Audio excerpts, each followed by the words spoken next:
In the Heart of the Word, Reflections by Father Joseph Mary, SCTJM, on the daily readings from the Holy Mass, Thursday of the 18th week of Ordinary Time, Feast of St. Lawrence, Deacon and Martyr.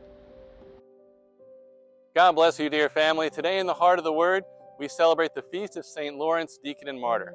St. Lawrence served in the Church of Rome as one of the 7 deacons who helped care for the poor of the local church.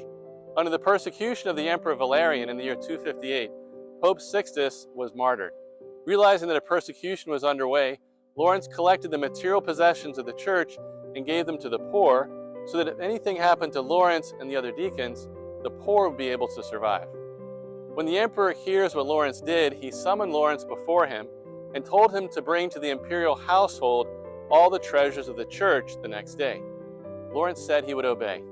The next day, Lawrence appeared before the emperor with all the poor of Rome, slaves, children, handicapped, elderly, immigrant, refugees. The emperor asked, "What is this?" And Lawrence said, "Your Highness, behold the treasures of the church." The emperor was furious, and the next day had Lawrence condemned to death by being grilled alive. During his execution, Lawrence never lost his sense of humor. In fact, one tradition says that after he was being burned on his back, he looked and told the executioner, "I think I'm done on this side. How about flip me over?" You can still see the grill of St. Lawrence in the Basilica di San Lorenzo in Rome, one of the 7 patriarchal basilicas of the Eternal City. In today's Gospel, Jesus says, "Unless a grain of wheat falls to the earth and dies, it remains just a grain of wheat. But if it dies, it produces much fruit." Jesus is the grain of wheat who dies for us on the cross and gives himself to us in the Eucharist, the bread of heaven and food of saints, and the saints are those who become what they receive, living Eucharists, who fall to the earth and die and bear much fruit for the kingdom, which is the salvation of souls.